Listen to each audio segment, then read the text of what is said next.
Hey everyone, we just spoke with Julie Bornstein, the CEO and co-founder at Daydream. Julie also used to be my boss at Stitch Fix, where she was our COO and has a long history in retail. She actually was around in kind of the advent of traditional retailers modernizing to e-commerce, where she was leading that charge at Nordstrom. And so she has an interesting background being at kind of the forefront of that modernization, as well as the forefront of kind of bringing consumer shopping towards the agentic commerce era and building out Daydream. Yeah, one of the key insights that I also learned from her as an early stage founder is the way she's thinking about marketing and capturing new customers and running a series of experiments to see what is resonating with her audience as she's continuing to build out Daydream.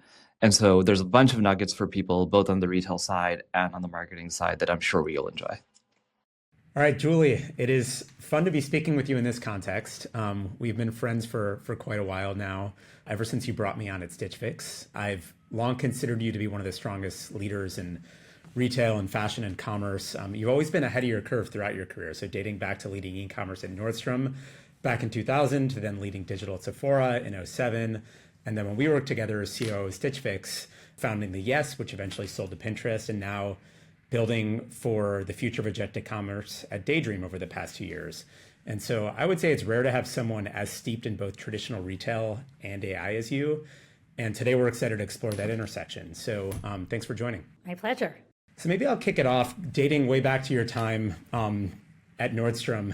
What did it feel like to pull a traditional retailer online back in 2000? And maybe as you reflect on some of the challenges that brands are facing now relative to AI adoption, like what parts of that change back then rhymed with now? Yeah, it's interesting. I mean, back then it was really because we were traditionally a store, there was a lot of fear around channel competition. And so, really, in the very early days, the Nordstrom store side of the business saw the Nordstrom.com side of the business as a threat, which is very funny to think about. And, part of it is we had venture backing and we were set up as a separate entity. And part of the reason to do that was to let us move faster. But on the flip side, it worked definitely to let us move faster. But on the flip side, it created a little bit of a competitive vibe where ultimately everyone realized all brands are going to be multi-channel. So it took a number of years for that to be understood. I would say one of the biggest challenges, there were two big challenges. One is that technology had the promise of being able to do a lot, but it was hard to build it and there weren't a lot of experts. And so that's sort of a parallel to today, I would say, in that there are all these possibilities that are pretty clear, I think, conceptually with AI, but actually building a product is much more complicated than it looks. And so there were so many things back in the Nordstrom days that we wanted to be able to do from a user experience standpoint, and yet it just wasn't possible yet within sort of the technology that existed. And I would say the second thing that's kind of interesting is early on, we were trying to convince brands to sell online, and they were very nervous about it. And so, there were a lot of holdouts of brands that just didn't want to be sold online at that early stage. And, I think kind of the parallel today is everybody understands that AI and certainly the big LLMs are a new, form of search engine. And I think people are trying to figure out how should I show up? Who do we partner with? How does that work? So, I see some similarities there as well.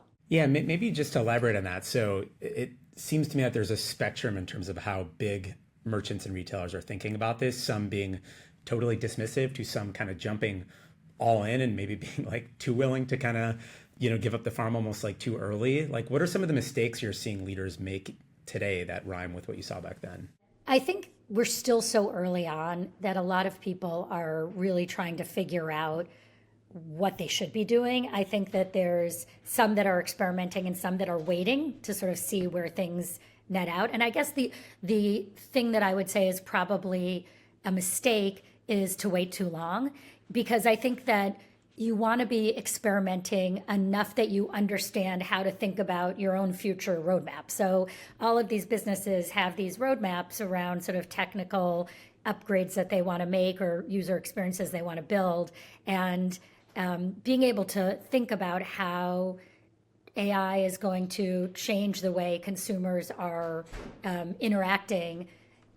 I think you want to maybe not be placing big bets yet because it's still too early. But I think making sure that there's some people on your team who are experimenting and really understanding what's going on out there and bringing that understanding back to the organization is important.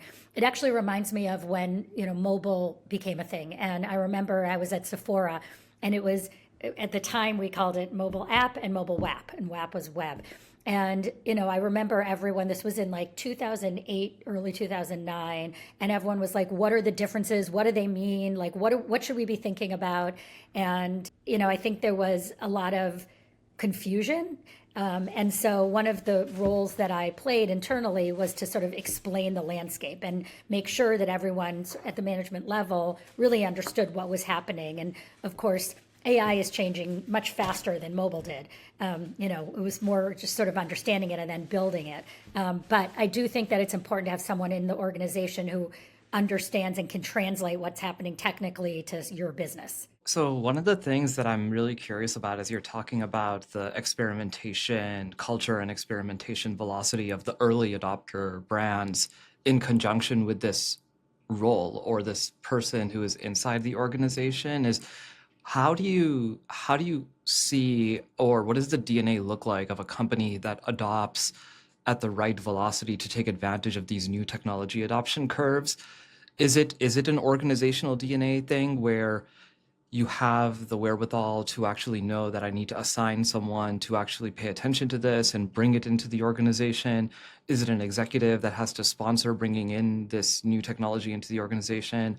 If I'm a brand today or a merchant today, and I'm sort of looking to you for advice on how do I know if my organization has the DNA to take advantage of this technology wave, what am I looking for in my organization in terms of DNA or composition that tells me that I am actually correctly organizationally configured to take advantage? I think if you're a company that's been organized to take advantage of prior technology and digital changes, then you already have someone that does that. And so it's that same person that should be doing that for AI.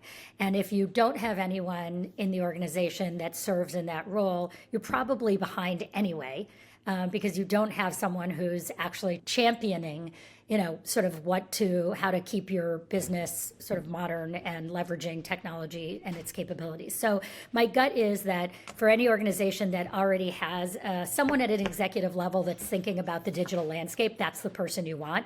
And if there's organizations that don't, then I definitely would say they should look for someone in the organization who could be that, or find someone to be an advisor. Where have they gotten their direction before from a digital standpoint? But I think this is an extension of the digital team. This is just sort of the next evolution of what's happening. And obviously it's a little bit bigger and it's a little bit murkier, but it's still that same advocate who should be helping the organization think about how to leverage it. Yeah, so I want to stay on this topic of roles within organizations and talk about kind of the evolution of the CMO role. And I know, when you took on the CMO role at Sephora, you came from a head of digital background, and I wasn't there at the time or familiar with the decision, but I would imagine there were options to bring on someone who was like maybe a classic brand leader.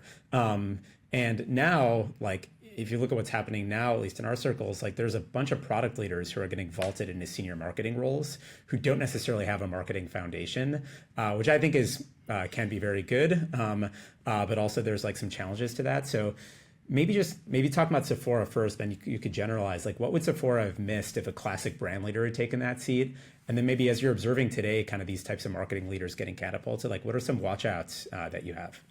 I will just start out by saying I think depends on the organization and the kind of company it is and what they do as to how pure like a marketing role. If you're a digital company and everything you're doing is sort of leveraging technology, you actually can have a more traditional marketer that's a brand marketer that sort of serves that role for the company. I think if you're a more traditional retailer, for example, then having a marketing leader who really understands digital and how to use technology is actually more effective. So I think part of it depends on what kind of organization it is. When I took the job at Sephora, prior to me, it was a traditional marketer. And so she had set up a lot of things in put a lot of things in place that were helpful to me. And I realized coming into it, I wasn't a traditional marketer. So those are not necessarily things I would know to do, but I could extend them and then I could bring my own sort of things to it. And I would say for us, I would say the first thing was leveraging our loyalty program, which I was already running, Beauty Insider, and the data that we were getting from it to drive the marketing. And so I think that when I took that role at Sephora, that was a really big focus, was how do we use all of this consumer data to really drive our marketing efforts? And how can we, understanding what our marketing goals are, how can we better direct the Beauty Insider program to drive some of those goals? So being able to bring loyalty, which was more sort of data driven, and sort of the creative side of marketing together was super helpful for us. And then I think thinking about driving traffic through digital marketing across all channels was a big difference. And so I know, Mike, you and I talked about this a little bit at Stitch Fix, but back at Sephora, the truth was search was probably our single biggest customer acquisition driver for both the stores and the website. And so looking at that holistically and thinking about how to leverage digital marketing to drive store traffic and store activity became a much bigger focus once I took that job. Yep. Okay, so I want to spend a little bit of time on that Stitch Fix chapter before we jump over to Daydream. And maybe to start, Katrina's journey in recruiting you is pretty interesting. Like you joined as a board member for a couple of years before Katrina brought you on as COO. I think that's an interesting move that, frankly, I think founders underutilize. Maybe what did Katrina do that made you take that jump from board seat to operator? And maybe what could other startup CEOs learn from this? I've definitely told people before that I think if you're interested in potentially recruiting a senior executive in your future, bringing them onto the board as a first step is a great idea for a couple of reasons. You get to know each other so you can evaluate. They get sort of deep in your business and then they become sort of hooked, and they're, at the time that the need then becomes appropriate, you are sort of already there and already know the business. So that's certainly what happened with me. I met Katrina originally and was really taken by the idea of Stitch Fix and got very engaged as a board member. And then, I was attached to the business and I felt like, I was a part of it. And so what happened is I had sort of made a decision that I was going to leave Sephora for a couple of reasons and was starting to think about what's next. And she sort of intercepted me and said, if you're going to leave, you should come here.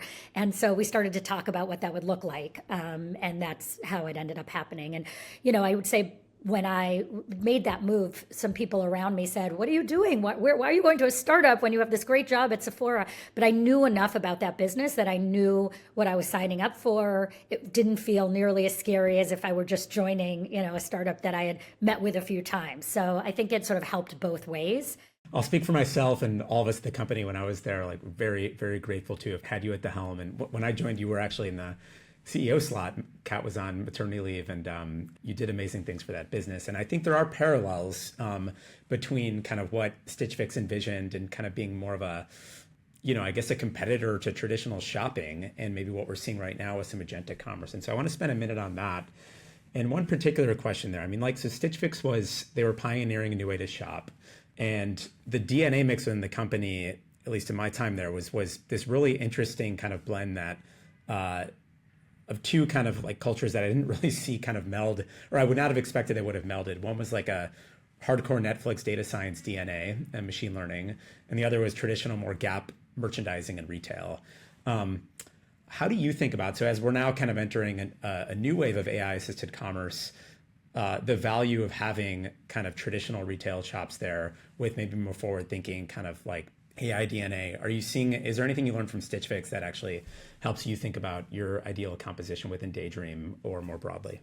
So it's interesting. Eric Colson, who ran the data science side and who's the person you're referencing from Netflix, really loved teaching. And so he really focused a lot on educating the traditional merchants and the other people who didn't come from the technical or data science side of things. And so I think that there was a big emphasis on kind of learning both way. I think the merchants spent a lot of time sort of teaching the data scientists what merchandising was all about and what mattered and what to look at and how to capture trends. And on the flip side, the data science team spent a lot of time teaching the merchants. And I think that was a really neat part of the organization, is there was a lot of cross-pollination and a lot of education both ways, so that sort of the organization in total was like able to march in the same direction. And I would say my feeling about sort of me personally is that I'm very much at the intersection of both of those worlds, the sort of technology, consumer tech world and the fashion world and shopping. And I do feel like that's my kind of superpower or strength or whatever, is that I understand both worlds enough, I guess, to be dangerous, I should say. But, I think that understanding what really matters to consumers and having worked directly in these businesses, what matters to brands, which is really important when you're using brands as, when you're working with brands as partners and you're convincing them to sort of bet on this new experience. And then what the people who are building the technology need to understand. And so I think that is always a role I've really enjoyed playing. I'm shopaholic. I could spend all my time shopping if given the chance. And I love fashion, and I've worked on the brand side before. I've worked on the department store side before. So I have a lot of familiarity with what matters to those businesses and how they run and the motivations and how to help make them successful, which is in my current role, what I need to do. But really what we needed to do in every business was sort of make, all sides successful. And then I think on the technology side, it's really being able to bring in the right partners who understand how to build what you're trying to build, have the technical skills. It's, very skill-based, but also have the interest in sort of solving the problems you're trying to solve, which is not easy to find. There's not a big overlap between sort of fashion, shopping, and technology in my experience. And so, finding the people who do have that intersection of interests is really important. Yeah, actually, I was hoping to take this as a way to pivot into Daydream, and I wanted to share a quick story. So my head of finance actually 2 weeks ago mentioned to me a lot of her friends are at the age where they're like getting married or attending each other's weddings. And she was like, hey, have you heard of this app called Daydream? All of my friends use it now for clothes when they're going to attend weddings. And I was so excited to hear that it's like in the zeitgeist. So first of all, I just want to say congratulations on the massive early traction that it seems like you're having just in the community in general. And I want to take that as like a moment to just maybe start with just describe Daydream the way that you would describe it, because I know how, I guess, like the consumer is describing it, but how would you describe what Daydream is doing, especially picking up from this thread of technology really weaving into how people shop? Yeah. I would say at a fundamental level, we're building a fashion agent. And we think about how do we provide you a service where ultimately you have, our goal is to build sort of a personal stylist in your pocket. We're not there yet, in that there's so many more things that we have to build out to get to that promise. But I think in the short term, it is how do you ask for whatever it is you're looking for, whether it involves like a trend, a vibe, a celebrity whose style you admire, addresses a body, challenge that you have and getting things to fit you. Whatever those things are that matter to you when you're looking for something, you can ask us in, natural language, and we can understand it. We can show you products immediately that fit the spec of what you're looking for, and then we can work with you to refine it. I would say today we're a fashion search engine that leverages natural language to be able, and photos, if you want to upload a photo, to be able to find what you're looking for.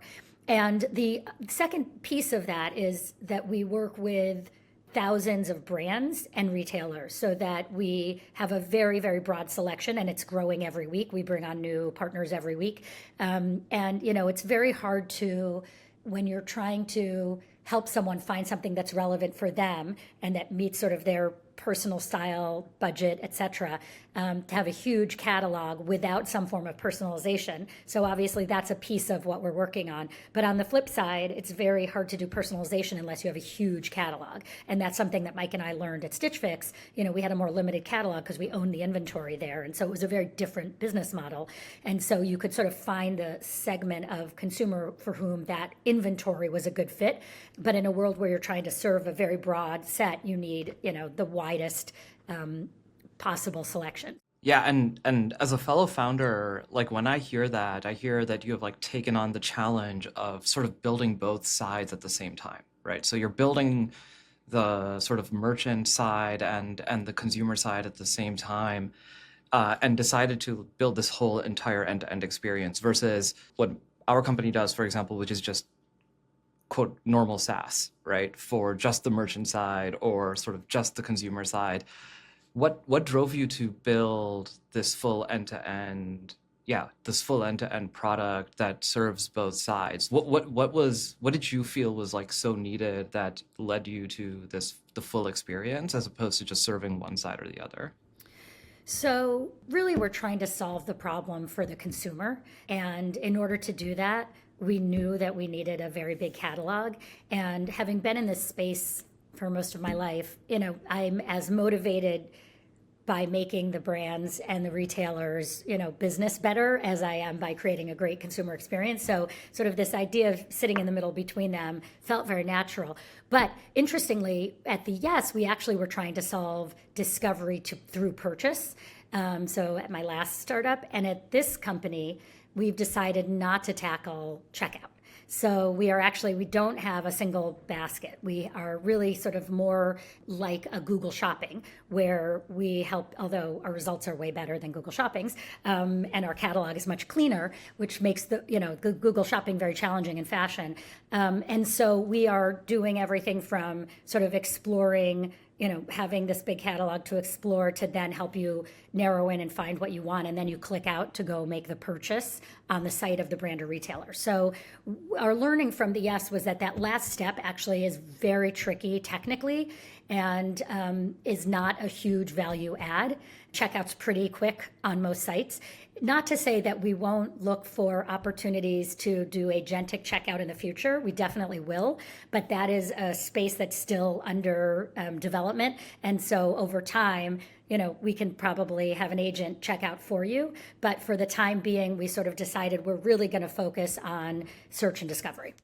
Let's stay on this for a minute because I think this is a topic that a lot of people are interested right now, is the agentic checkout. And so your decision to not own the checkout this time, you explain what was behind it. What would need to be true for you to go and reevaluate that? You were just alluding to it, but maybe let's go a step deeper. So basically, if you want to do checkout, you need to have visibility to the inventory, where it is, and be able to track its sort of trip from the warehouse of the brand to the consumer, and then also handle returns. And returns are obviously a big part of this business, like it or not. And so the truth is that when we tried to tackle that at the Yes, we ended up spending a lot of time building systems to do those things, basically to be able to check out using sort of this anonymous checkout path on a site for the user. Then we were basically actually using our email as sort of the way that we would then get notified from the brand that the product had shipped. And then so there was a lot of translation happening. We were sort of like creating a translation layer so we could provide this sort of one experience for a customer. They weren't getting one package, obviously, and because Amazon and Nordstrom have been doing multiple packages in one order for a while, we felt okay about that. But we were trying to create sort of this one cart, one checkout experience. And the truth is that the technology just wasn't there, and it ended up taking so much time to build out that it took away from the time we could spend on building really great discovery experiences. And so when we came into this, we thought, listen, the way checkout's going to work in the future is going to be different. You're not going to need to be the merchant of record, for example, and then kind of like, take the money and then pay the end point and that kind of thing. So we were actually the merchant of record at the Yes. We didn't want to do that. We didn't think that there was enough value in that role, and we felt like it was a lot of work for everyone without a lot of payback. And knowing that the world is going to change, and sort of the concept of an agent understanding your identity and being able to check out for you, but staying in the system of the brand or the retailer is a much better way to do it. So we sort of said, let's not tackle that yet. Really, our value is helping people find the thing that they want that meets their need. And then over time, we can, leverage technology as it's evolved to maybe make it easier for the consumer. Yeah, makes complete sense. So maybe going a step deeper on the consumer value prop, and I will actually tie this to Stitch Fix. Like, I think one of the parts of the Stitch Fix experience that drove retention was this notion of memory. In that case, it was, hey, your stylist actually gets to know you better over time based on feedback that you give and what you keep in return. It's basically a form of reinforcement learning. Today, that also exists in a more scalable way, perhaps, than we were able to do back then. How does memory play into the experience with Daydream now and then over time? And how do you guys talk about this internally? Yeah. I mean, it's funny. I was thinking back about on Stitch Fix, because we would get a lot of free form feedback from the customers, and we would rely on the stylist to read it and act upon it. And I remember sort of Eric and the team saying it would be so great if we could take this data and then actually keep track of it systematically and be able to have that inform the answers.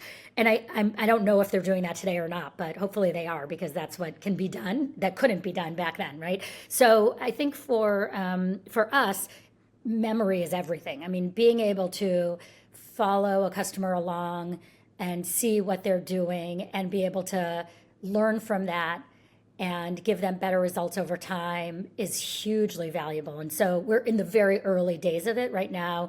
We ask a few core questions that are very high signal. We save those. And then over time, what we'll be doing is sort of keeping track of additional things you tell us, confirming that those are things that matter to you, and explicitly, sort of keeping track of those things in what we're calling a style passport. So I think, it could get a little creepy if you sort of felt like there were things you weren't even aware you were doing that we were sort of keeping track of, and then suddenly showing you things. So I think we think a lot about trying to make it a little less black box and a little more explicit. And that way, over time, we may be storing things about you that you can go see. And if you decide that you've always hated yellow, but now it's the hot color, and when you have a tan, you can get away with wearing it. I'm not talking about myself or anything. Then, you could go back and deselect, never show me yellow, that kind of thing.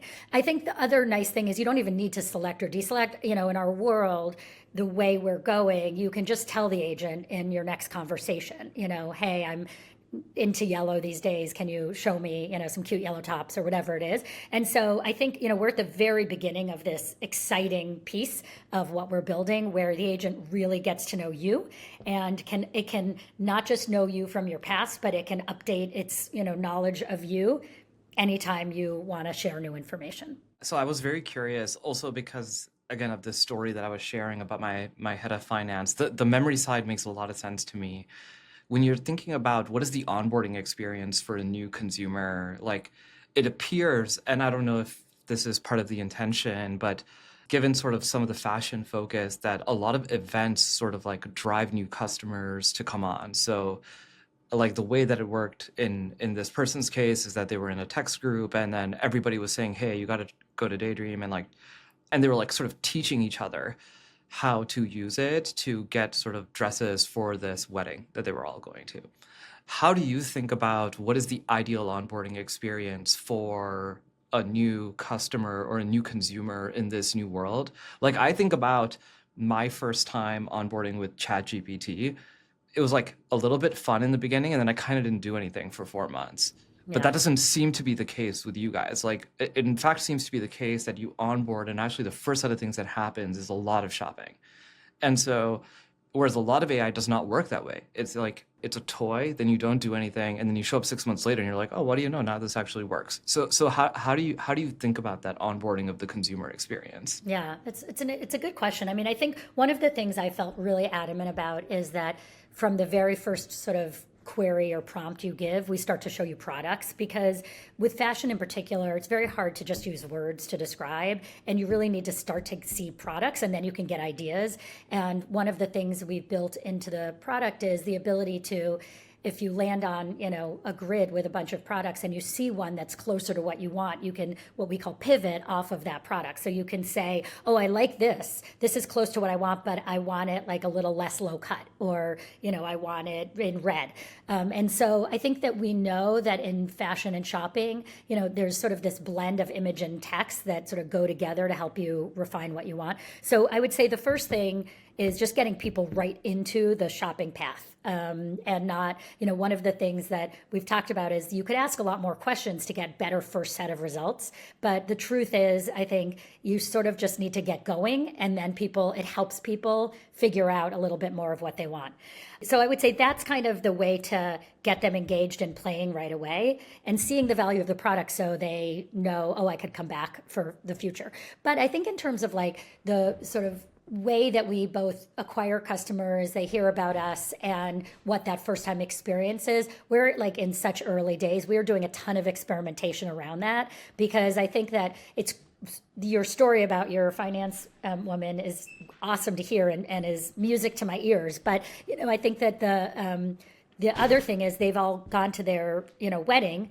Then what brings them back? They got that dress. So do you have to wait until sort of a shopper has the next need or occasion to come back, or are there other things that you can be doing in the meantime to keep them interested in what you're building and give them new ideas of what to start thinking about and looking for? So I think there are going to be lots of challenges that we're doing lots of tests around to figure out both how to get people the first time, how to give them a great engaging experience, but then how to get them coming back.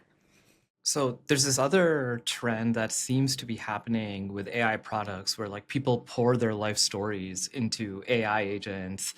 And as you're describing like the pivot off of the product and other sort of mechanisms by which people are shopping, do you think that the AI personal shopper will actually be significantly better than the human personal shopper just because of how much the person is willing to share and interact with an AI agent versus a human agent? And what early behaviors are you seeing that are just, wow, like I would not have, like, there's no way a human agent would have been able to receive this information. And all of a sudden you can actually fulfill desires that are harder to fulfill in a retail setup.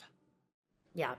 Well, I think one of the biggest constraints for any sort of traditional retail setup is you have a limited set of inventory. And so someone comes in with a specific need and you probably only have a few options for that specific need. Whereas when you have sort of the world's inventory at your fingers, a person, it would be impossible for them to sift through and find all the relevant products there. But in theory, with the automatic agent, they can go through a very large assortment in a very quick amount of time and narrow down and get you sort of the closest match to what you're looking for. So I think there's, as you go towards sort of volume, and then it becomes more beneficial to have an agent doing this rather than a human. I was going to say, I think that one of the interesting things about shopping and fashion, and there's other verticals that I would put in the same category, is there's this question around, in the future, are humans going to be even shopping for themselves, or is an agent just going to shop for them fully? And so, I would say Stitch Fix is kind of like the V1 of the agent shopping for you in a very, sort of tangible way, because you didn't see the product, you just got a box of 5 things and those were sent to you. And I think that in the future, so one of the things that I sort of came away from my Stitch Fix experience was there are different segments of the population. There are people who aren't interested in shopping or fashion at all. There are people who are interested in looking good, but they don't really know the category that well. They don't spend a ton of money on it, but they just want to sort of like have someone treat them and, get clothes that fit and look good, and they get compliments. And that was sort of the perfect customer for Stitch Fix. And then there's the customer who's more of a fashion enthusiast, who actually knows brands, cares what they wear, and has more opinions. And that was a hard customer to serve through Stitch Fix, because the more opinionated you were, the less likely that 5 items in a box were going to match exactly what you want. And so one of the things that we think a lot about is that people want agency in shopping for fashion. They actually enjoy the process. They like to shop. They like to dream. They like to see the options, and then they like to select it. And so we don't think that, an agent's ever going to get sort of cut out the human involved in the shopping process. We just think it's going to make the shopping process a lot more efficient and effective, and in some ways more enjoyable, because you're not going through a million things and then still feeling questionable about whether this is going to meet the need or not. But there's obviously many years to build a understanding of both the user and the product catalog to the point where you can feel that confident in making that experience amazing. But that's what we're working on. That's how we think about it. As you're talking, like it's on the one hand, it's very clear to me why you started with fashion and why you are going very deep. You could build a very big business just going deep on that, and you will. I also think I tie this to our earlier conversation on memory and being able to kind of extrapolate like taste graphs to other verticals as well, and kind of where you could pull the consumer into. And it kind of begs the question of like, how do you figure out what's next vertical wise? Like, does Daydream have, whatever you want to share, does Daydream have aspirations to go outside of it, outside of fashion? And maybe, how do you think about verticals or categories that should be in versus out of scope for a model like this? Yeah. So we definitely think about ourselves as a more taste-based category. And I think that when you look at other verticals, things like electronics, for example, those are spec-based. And if you sort of can tell, the LLM what dimensions you're looking for, they can show you, the 3 products that fit that dimension. And then I think for things like fashion, and the other big obvious category is home. There's all of this. It's just really hard to buy online. It's hard to buy in store too for home, because there's so many aspects to it. Is it going to look good in the setting, and is it going to fit? And there's a million different places to go, and there's no real one place to see everything. So a lot of the same dynamics exist in the home space as fashion. And so if we do go into another vertical, that would be the most natural next one, I think, for us. I think beauty's different enough. I think food is kind of an interesting one, but also different enough. And so, and then of course travel, I think, is just huge and fascinating, but has lots of its own dimensions. We haven't committed to going into another vertical or not yet. We're trying to, I'd say, get really, really good at fashion first. And then what we'll do is we'll figure out, okay, here are all the learnings. How can they be applied? I think certainly we know that there's a relationship between fashion and sort of home. In fact, I had a designer who I was working with on redoing my house, and she asked me to pull like 5 of my favorite pieces of clothing as part of the exercise, because she felt like there was a relationship between how people dress and how they decorate their home. And so, yeah, I think there would be a lot of interesting ability to sort of see how those translate and leverage all the learnings you have about someone's fashion interest to maybe some other verticals. We're still so early that, we don't know yet if and when that will happen. So let's tie this back to some of the earlier commentary on kind of marketing, and let's fast forward to where we are today in the world of marketing, which I think we're at a very exciting time. Marketers now have access to a very different set of tools than even we did, 5 years ago, 3 years ago, 1 year ago. For Daydream, like, what's been working so far on marketing, and maybe what are some, given the unique DNA you've built around the core product that you're building, how is that extrapolated into how you're running marketing as a company? So 2 of the interesting things that we're doing on the marketing side, and we're very early on because we're still really focused on building out the core product, is one, leveraging AI for the photography. And I've done enough photo shoots with models over the years to know that it's hit or miss if it turns out the way you envision it, and it's very expensive. And so we didn't want to put a huge budget against this early stage. And what we're also trying to solve the problem of, we don't want to put an outfit on a model that people will see well enough that they want to buy that item, because that's not how our business works. It's not about a specific item, and the likelihood of that item being in stock for any length of time is, unrealistic. So we knew that we wanted to create sort of this ephemeral, dreamy like version of clothing, and it was much easier to do that with AI than it was to do in real life. So I would say that we've found a couple of really good sort of AI creators who are designers, but they're leveraging AI to do it. And that's been both really fun and a much easier way to get the look that you want than by, setting up a photo shoot and then crossing your fingers that it works out.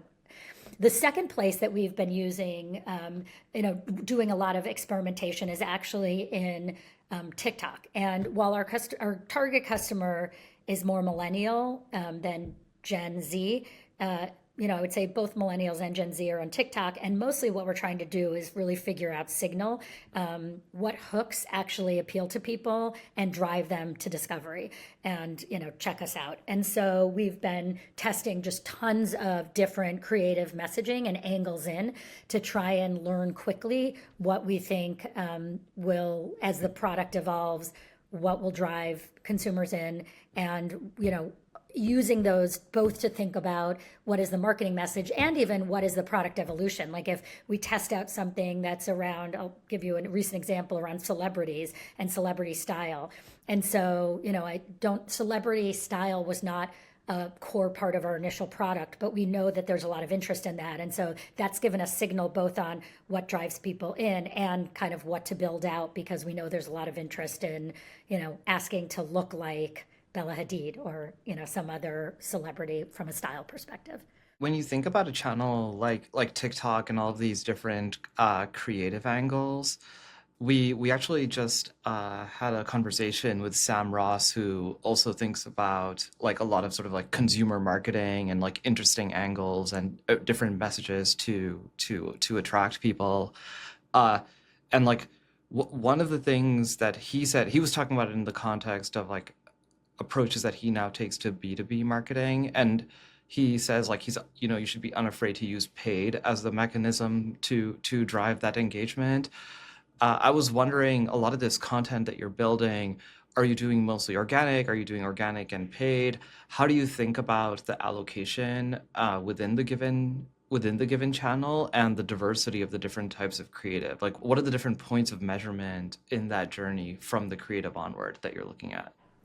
We're doing both organic and paid. And I think longer term, we're building in functionality into the product that will have some natural sharing and viral elements to it. So because shopping is innately social and, to the point of your the woman you work with wanting to share stuff with her friend, we are going to create some tools within the product that allow sharing to be easier, and that will long-term kind of drive customer acquisition. But in the short term, paid's super important because A, it's how you get your initial audiences, and B, it's just a great place to do testing. And so you can test all sorts of things. You can test messaging, you can test, sort of if you think this product angle is something you want to build, let's see if it draws people in. And, you need to start somewhere. So we're big fans of doing, very targeted paid testing and learning. And over time, we're also doing our own channels, which we're trying to make engaging and focusing on like what content is most likely to get shared or how can we partner with other influencers to get in front of their audiences and bring them in, which is, we're doing some of that on the paid side, and then we're doing some of it on the, just like a friend of ours will do a day in the life, and then she'll share it out to her audiences too, and that'll bring us people. So we're really sort of looking at all ways to sort of initially test and learn how we can bring customers in as we sort of build some of the capabilities that will allow us to more have more of a flywheel in the product itself. One area that I was curious how you think about is like TikTok famously gained a lot of share by advertising on what ended up being its chief rival, right? Meta. And so I guess the rough equivalent in your world is like as people shop on AI chat engines that are not daydreaming, how do you think about showing up inside those LLMs for shop queries? A better example of this is actually when I search on Google, I end up going to Amazon and then I continue the search on Amazon, right? There is going to be an equivalent of this world where it's like you start, but then actually the real search and depth of search happens on a different platform that is built for the intent of that search. How do you think about that mechanism of attracting people, given that that's the posture that someone is leaning in with in the first place? So we are actually already starting to test this on Google, not in the not on the other LLMs, but in Google, because there's a lot of long tail queries that are not well served by Google. We're doing a lot of testing and learning of sort of showing up there, not in the the basic things where it's expensive and doesn't really make sense. But if someone's asking for the kinds of things that our customers ask for, which is usually something that has 3 to 5 parts. So an example is I'm looking for a dress to go to a wedding that's in the summer in Napa Valley at night. So there's lots of dimensions to it. And so that's not something that Google is great at today. And so we're testing, driving traffic from Google to us for that. I think when it comes to the LLMs, we're sort of have a little bit of a wait and see approach. It's unclear to us whether they're all sort of trying to do it themselves. If you ask them for that kind of search, they show you 3 of the most random dresses you've ever seen from brands that make no sense. And, it's just clearly they don't understand the fashion side of it. So I don't know, at some point, either there will be a partnership or they'll all leverage us, or, I think we're curiously watching and seeing how that sort of plays out. But I think we're really interested in serving as a partner to anyone who's interested in being a partner to help people find what they're looking for in the fashion space. So hopefully it will be some kind of partnership that emerges between the LLMs and a player like us in a certain vertical. Julie, we're running close to time here, and I wanted to bring us home with one question that's maybe more oriented towards founders. And I would say, where we are in this kind of tech cycle right now, it feels like there's a lot more energy going towards B2B startups. Kind of rightfully so. Like it's I would say I am seeing companies get traction faster than ever, and actually, durability on a number of these businesses looking pretty solid as well. I know I'm generalizing more broadly, but I think it is, you've dedicated basically your entire career to consumer. And so it's no surprise you're building a consumer startup. It also is, it's both great, but also a very hard time in consumer, just given the multitude of products that we're able to try out. And I would imagine creating retentive experiences is harder than it's ever been, even though the tools to actually drive that are kind of more abundant. So how do you think about, or maybe what advice would you have for people who are getting started in consumer? And I guess, what are some of your observations right now in building for consumer now versus, 5 years ago? Yeah, I think in some ways, because everything sort of all customer acquisition seems to happen through social media these days, it's a pretty sort of targeted universe from how you get new customers. And it's hard because it's expensive and it's, a million tiny things as opposed to like a few big things. But if you can sort of figure out how to make those channels work for you, you have a good chance of being able to get a customer base and grow your business, at least in the early stage. I do think that if you're building a consumer business, you need to understand what actually is going to be needed to make that business successful. And I've always felt like you need to really understand the core business and the motivation behind sort of the players in the business in order to build something that's really great for consumer. So in our space in fashion, I've seen so many companies launch with a cool feature. They do one thing, they're a virtual try-on. But people don't go to virtual try-on to actually shop when they have a need. That's like a fun game and could be a feature within a sort of broader shopping app. But I think my philosophy and the reason that I believe that we can build something that's better than exists is because we understand that it's actually having the assortment and the catalog that is the sort of building block on top of which you can then build great experiences to do it. So I think a lot of people who are excited about, a new user experience are good at building that one user experience, but they're missing a lot of the fundamentals about what would change consumer behavior and how that you would become kind of a new way to do something. So I've always been obsessed with Google. I mean, as and everyone in tech is, just in terms of how that became sort of the de facto place that you went for everything and relied on it. And it was sort of so simple and so focused, but like so effective. And so that's, I would say how I think about what we're building at Daydream for the fashion world. And there are a million sort of interesting features that we're going to build onto the product over time that are helpful when you're in a certain sort of use case. But I think you need to really understand kind of what the levers behind a business are to drive them. And if you do, and you can sort of build something that you understand the problems that exist in the market, and you believe you can build something that's materially better than, what already exists today, I think there's hope. I think that consumer businesses are definitely trickier because they're not only hard to build these experiences, but you then need to basically find customers, and that's not cheap and that's not easy. And so I think, for most consumer businesses today, it doesn't make sense to build a business that's going to rely solely on paid, for example. Like, you need to think about what the other ways that you're going to get and retain customers are, and that needs to be core to the way you build your business. Julie, always learn a ton from you every time we talk. Thanks so much for doing this, and good luck with everything at Daydream. Thank you. Yeah, thank you, Julie.